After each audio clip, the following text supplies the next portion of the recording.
यहाँ से एक्चुअल जो पाइथन प्रोग्रामिंग है उसकी जर्नी चालू होती है।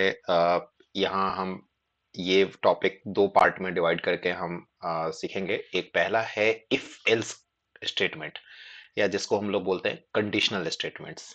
प्रोग्रामिंग में इफ एल्स स्टेटमेंट बहुत अहम है, बहुत ही इम्पोर्टेंट है, क्योंकि कंडीशंस जितने भी बनते हैं वो उसमें अधिकांश जगह जो है इफ एल्स स्टेटमेंट्स का ही इस्तेमाल होता है। तो मैं आपको पहले तो बेसिक इफ एल्स बताना चाहूंगा पाइथन में। इसके लिए मैं अगेन आइडियली मैंने ओपन कर लिया है। यहाँ से मैं न्यू फाइल पे जा रहा हूँ और न्यू फाइल पर जाने के बाद मैं टाइप करूंगा। इफ एल्स के लिए मैं एक एग्जांपल ले लेता हूँ। सपोज मेरा कंडीशन, मैं एक वैल्यू ले लेता हूँ, कोई भी एक वैल्यू है सपोज। मुझे इसके लिए एक कंडीशन लिखना है इफ, और मैं चाहता हूँ कंपेयर करना कि क्या x जो है ये 20 से अधिक है, और अगर है तो हम प्रिंट कर देंगे 20 से अधिक है, नहीं तो नहीं है। ये हम सिंपल प्रिंट करना चाह रहे हैं। तो इसके लिए कैसे आप लिखेंगे इफ एल्स स्टेटमेंट? तो इफ कंडीशन लगा दिया हमने, कंडीशन के बाद हमें कॉलन लगाना होता है। कॉलन लगाने के बाद में यहाँ पे हमें ध्यान रखना है एक आइडेंटिशन। आइडेंटिशन क्या होता है कि जैसे आप अगले लाइन में लिखेंगे तो पाइथन ने देखिए ऑटोमेटिकली क्या किया है, यहाँ लेफ्ट साइड में ना लिख करके ये यहाँ पे आ गया ऑटोमेटिकली। जैसे ही आपने एंटर किया उसने आइडेंटिफिकेशन ले लिया, एक स्पेस ले लेता है, मतलब इफ के डायरेक्टली नीचे ना लिख करके यहाँ से इसने स्पेस छोड़ दिया।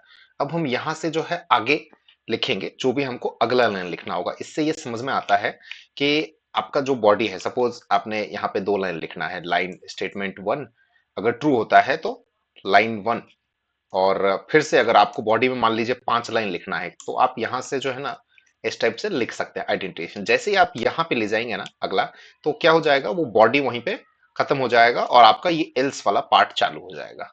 तो आई होप आपको ये चीज समझ में आ गया होगा। अब हम आइडेंटिफिकेशन को ध्यान में रख करके हम क्या करेंगे, कंडीशन के अकॉर्डिंगली हम एक प्रिंट स्टेटमेंट लिख देते हैं। प्रिंट स्टेटमेंट अभी मैं सिंपल लिख रहा हूं। प्रिंट क्या करवाना चाह रहा हूं मैं, x ग्रेटर देन 20, और एल्स वाले पार्ट में यहां पे भी कॉलन लगाना है आपको। आइडेंटिफिकेशन का यहां पे भी ध्यान रखना है, एल्स लेस देन 20। तो ये एक कंडीशन बन गया। देखिए अभी इसको मैं सेव कर लेता हूं, चूंकि नया प्रोग्राम बना रहा हूं मैं। मैं किसी भी फोल्डर में, मतलब कहीं किसी भी लोकेशन में फोल्डर बना करके जो है मैं ये फाइल सेव कर सकता हूं। इफ को टेस्ट करना है इसलिए मैंने टेस्ट इस टाइप से एक फाइल का नेम दे दिया। अब मैं इसको रन करके देखता हूं। ये देखिए ये कंडीशन रन हो गया और x लेस देन 20 जो है वो प्रिंट हो गया मेरा। अब हम वापस इसको ओपन करते हैं। ये लेस देन 20 ये वाला प्रिंट हुआ है, ध्यान रखना है आपको। सही है, आगे बढ़ते हैं। अब अगर मान लीजिए कि मुझे मल्टीपल इफ के अंदर में एक और इफ लगाना है, जिसको नेस्टेड इफ भी बोलते हैं, तो हम कैसे लगा सकते हैं? तो यहां पे हम क्या करेंगे, इसी लाइन में सपोज मुझे और आगे एक्सटेंड करना है, या तो आप क्या कर सकते हैं, प्रिंट हटा करके भी जो है आप नेस्टेड इफ लगा सकते हैं। लेकिन अगर मुझे यहां पे ही लगाना है कि क्या x greater than equals to x greater than नहीं, स्मॉलर देन के केस में इस टाइप की कंडीशन आएगी। तो यहाँ पे ना लिख करके मैं नेस्टेड इफ, आप एल्स वाला पार्ट जैसा भी बनाना चाह रहे हैं, ये तो मैं आपको बस एक एग्जांपल दे रहा हूँ। ये मैंने एल्स वाले पार्ट में लिख लिया है। आप इफ वाले पार्ट में भी कुछ कंडीशन बनता है तो लिख सकते हैं। तो सिंपल लॉजिक है। तो क्या ये 18 के इक्वल है? तो यहाँ पे हम क्या करा लेंगे कि एक और प्रिंट x इक्वल्स टू 18, एक छोटा सा कंडीशन डाल दिया हमने। इसको नेस्टेड इफ बोलते हैं कि एक के इफ के अंदर दूसरा, या फिर एल्स के अंदर दूसरा इफ कंडीशन लगा हुआ है, और इसको हम रन करके देखते हैं। अच्छा, कुछ गलत हमने कर दिया। क्या गलत कर दिया हमने? यहाँ पे कॉलन नहीं लगाया। तो अच्छी बात पाइथन में ये है कि आप जो भी मिस्टेक करेंगे वो आपको यहीं पे सब कुछ क्लियर हो जाएगा। अरे वाह, देखिए x इक्वल टू 18 भी यहाँ पे शो कर दिया। तो इसको बोलते हैं नेस्टेड इफ, यानी एक के अंदर दूसरा इफ, और आप कितने भी जो है इसके अंदर जो है इफ लगा सकते हैं। तो ये हो गया। अब हम बात करेंगे इफ के अंदर। देखिए बहुत सारी चीजें होती है, जैसे एग्जाम्पल के लिए कि आप ये नहीं लगाना चाह रहे हैं, आप तो कुछ ऐसा कंडीशन चाह रहे हैं कि x ग्रेटर देन 20 है, ठीक है। नहीं तो हम एक एल्स इफ का कंडीशन भी लिखना चाहते हैं। ये लैडर इफ है, ये नेस्टेड इफ नहीं है।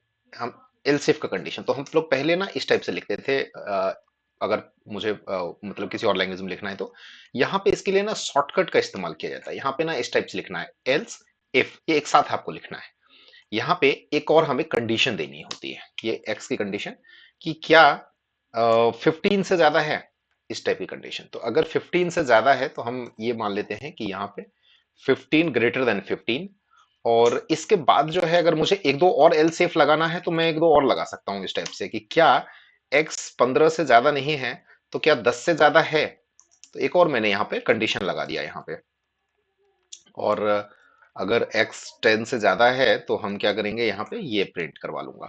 और फिर फाइनली मैं क्या करूंगा कि एल्स वाला पार्ट प्रिंट करा लूंगा, कि मान लीजिए ऊपर के तीनों कंडीशन अगर फुलफिल नहीं हो रहा है किसी कारण से, तो फिर मैं क्या करूंगा, एल्स प्रिंट करवा लूंगा।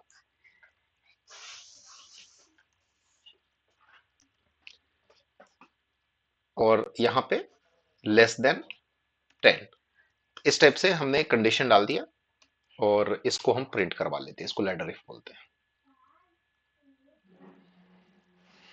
अच्छा ये देखिए कहाँ मिस्टेक हो गया, तो यहाँ पे हमें कॉलन लगाना था। यहाँ कॉलन सब पर्याप्त लगा हुआ है, हम इसको रन करके देखते हैं।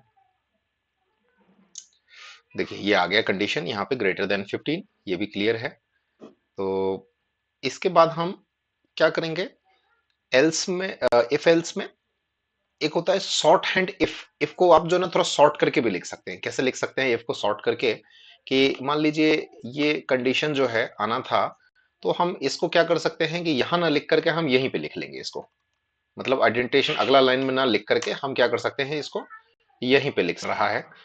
तो ये भी हो गया। अब नेक्स्ट हम लोग जो है शॉर्ट हैंड इफ एल्स देखेंगे। इसको जो है ना पॉपुलरली टर्नरी ऑपरेटर्स भी बोलते हैं, और कई एग्जाम्स में जो है ये क्वेश्चन भी आता है कि इस टाइप का कुछ। तो यहाँ पे क्या है ना, इफ एल्स का ये एक शॉर्ट हैंड है। तो इसको हम प्रिंट करवा करके देखते हैं कि कैसा क्या कहना है इसमें। इसके लिए मैं दो वैल्यू ले लेता हूं, ए और बी जो है दो वैल्यू ले लेते हैं। ए इक्वल्स टू मान लीजिए 18 और बी इक्वल टू है 15। दो ये कंडीशन, आप इसको रन करके देखते हैं कि क्या प्रिंट होता है। कंडीशन क्या है, अगर ए ग्रेटर देन है तो ए प्रिंट होगा, अगर बी ग्रेटर देन है तो बी प्रिंट होगा। तो इसको रन करके देखते हैं। तो देखिए ए ग्रेटर देन है, 18 ज्यादा है, तो ये ए प्रिंट कर दिया इसने। तो यहाँ भी आई होप कि आपको समझ में आ गया होगा। अब हम देखेंगे इसमें कि मान लीजिए मेरे पास में एक से अधिक कंडीशन है, तो किस प्रकार से हम लोग एंड और नॉट का इस्तेमाल करते हैं, ये हम लोग अभी इसमें देखेंगे। तो कंडीशन अगर एक से अधिक है तो इफ वाले कंडीशन में मैं वापस जा रहा हूं, और क्या ए ग्रेटर देन 10 है एंड, इस टाइप से कंडीशन की दोनों कंडीशन मीट होना चाहिए। जहां एंड लगता है बी ग्रेटर देन 12, अगर ऐसा कुछ कंडीशन आपको लिखना है तो हम लोग जो है इस टाइप से एंड लगाते हैं। अगर मुझे इसी कंडीशन में मान लीजिए कि और लगाना हो, और मतलब कि दो कंडीशन में से कोई एक भी कंडीशन अगर ठीक है तो भी जो है आपका स्टेटमेंट एग्जीक्यूट होगा। और तीसरा एक होता है नोट। नोट क्या होता है कि आपका जो कंडीशन है, सपोज मैं इसमें एक कंडीशन ले रहा हूं, और एक कंडीशन क्या है, अगर इफ ए ग्रेटर देन 10, तो ये सिंपल कंडीशन हो गया। अगर 10 कंडीशन है तो नीचे जो स्टेटमेंट लिखेंगे वो एग्जीक्यूट होगा। और अगर मैं इसी में लिख दूं कि note if not a greater than 10, मतलब ठीक उसका उल्टा रिवर्स हो जाएगा, कि अगर ये कंडीशन में मान लीजिए कि ए बराबर 10 आ गया या फिर ए 10 से स्मॉल हो गया, तो ये कंडीशन जो है एक्सक्यूट हो जाएगा। तो ये नोट स्टेटमेंट है। मुझे उम्मीद है कि आपको इफ एल्स स्टेटमेंट जो है इसमें सारी चीजें जो है लगभग मैंने आपको इसमें बता दिया है। हम आगे बात करेंगे लूप की।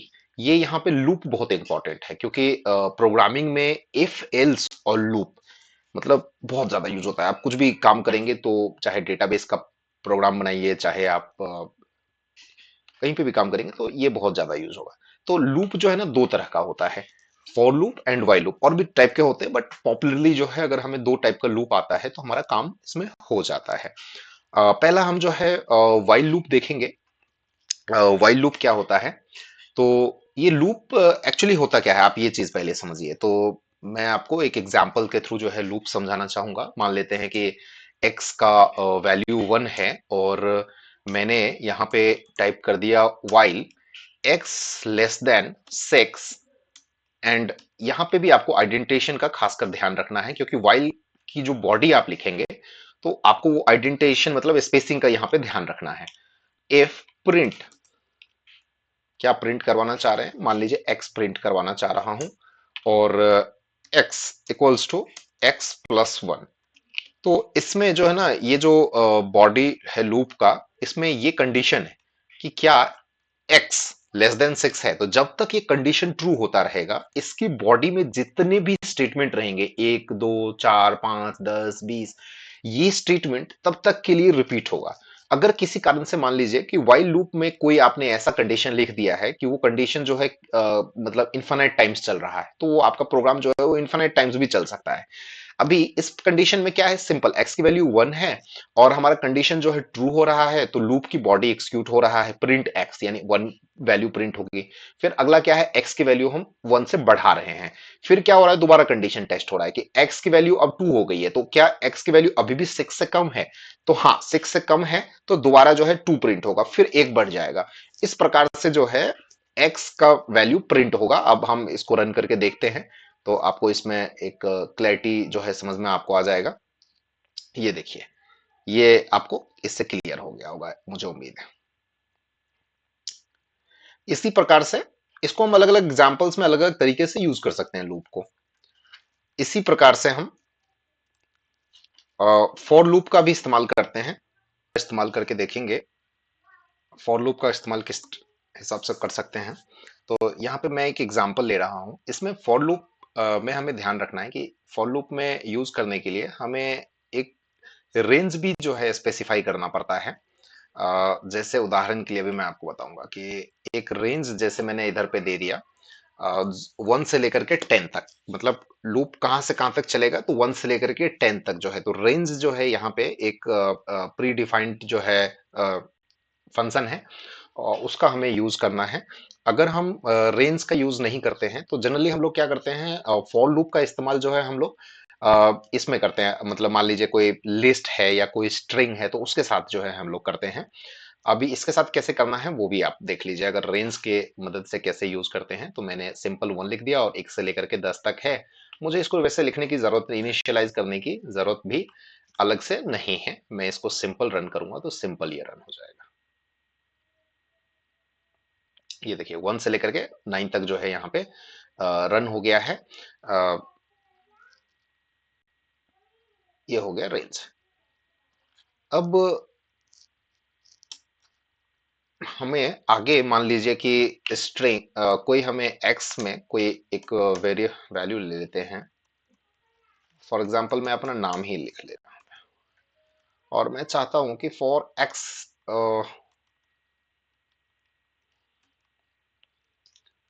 For I in x and print I. मुझे इस टाइप से अगर करना है कि एक एक अक्षर जो है इसका प्रिंट करवाना है, तो मैं यहाँ पे ये प्रिंट करवा सकता हूँ। इसी प्रकार से अगर मुझे मान लीजिए कि कोई लिस्ट है मेरे पास में, और मुझे लिस्ट में से भी प्रिंट करवाना है, तो मैं लिस्ट से जो है यहाँ पे इस टाइप से बना करके इसमें लेता हूँ। तो ये मैं इस टाइप से जो है बना सकता हूँ। ये स्ट्रिंग यहाँ पे आपको दिख रहा है। तो इस प्रकार से जो है हम लोग इसका यूज करेंगे। और साथ ही इसमें मैं आपको दो जो है प्री डिफाइंड फंक्शंस और मैं आपको बताना चाहूंगा। एक होता है ब्रेक एंड दूसरा होता है कंटिन्यू। तो ब्रेक का मतलब क्या होता है? ब्रेक मतलब आप अगर कोई कंडीशन मान लीजिए मीट हो गया है, तो लूप जो है उसके आगे नहीं बढ़ेगा। ये वाइल और फॉर दोनों में यूज करते हैं। जैसे सपोज कि कंडीशन इस टाइप से कुछ मीट हो गया, if I equals to 2, I equals to 2 हो गया मान लीजिए, तो क्या होगा कि यहां से ब्रेक हो जाए, और कुछ इसको मैं इसके ऊपर ले लेता हूँ। आइडेंटिटेशन का हमें ध्यान रखेंगे। और यहाँ पे भी हम इसका ध्यान रखेंगे। तो अगर जब ये, अच्छा क्लोज नहीं करना है हमें, रन कर देंगे। तो देखिए जब ये ट्रू हो गया तो मतलब यहाँ से लूप जो है ब्रेक हो जाएगा, आगे नहीं बढ़ेगा, मतलब सिर्फ एक ही वैल्यू जो है इसमें कायदे से प्रिंट होना चाहिए। अगेन गलती क्या किया हमने, तो यहाँ पे हमें कॉलन यूज करना है, वो हमने नहीं डाला था। हम इसको रन करेंगे, यहाँ पे टू प्रिंट हो गया, मतलब सेकंड जो चूंकि प्रिंट स्टेटमेंट ऊपर था इसलिए टू प्रिंट हो गया, और उसके बाद जो है लूप ब्रेक हो गया। अगर ये मान लीजिए प्रिंट स्टेटमेंट ऊपर नहीं होता, नीचे होता, तो सेकंड टाइम से ही जो है वो लूप ब्रेक हो गया होता। इसी प्रकार अगर मान लीजिए कि मैं कंटिन्यू स्टेटमेंट यूज करता हूं, ठीक है, कंटिन्यू स्टेटमेंट यूज करता हूं, तो क्या करेगा ये, स्किप करने का काम करेगा। अब यहाँ पे आपको देखिए ये समझना है कि यहाँ पे मैंने ना इफ के अंदर में प्रिंट नहीं है, ये इफ के अंदर में सिर्फ कंटिन्यू है, प्रिंट किसके अंदर है, फॉर के अंदर है। तो यहाँ पे क्या हो रहा है, जब ये टू से मतलब आई इक्वल टू टू हो जाएगा, तो सेकंड वाला पॉइंट जो है ना उसको स्किप कर देगा। कंटिन्यू मतलब स्किप करना, और लूप जो है वो आगे का जो लाइन होगा, आगे का जो इटरेशन होगा वो कंप्लीट करेगा, और सेकंड वाला जो है जब कंडीशन मीट हो गया उसको इग्नोर कर देगा, स्किप कर देगा। तो इसको अगर हम रन करके देखें तो ये देखिए सेकंड वाले को छोड़ दिया और थर्ड से फिर आगे बढ़ गया, आगे मान लीजिए 3 4 5 जितने भी होता है वो कंप्लीट करता है। तो मुझे उम्मीद है कि आपको इफ एल्स स्टेटमेंट और लूप अच्छे से समझ में आ गया हो। Thank you very much.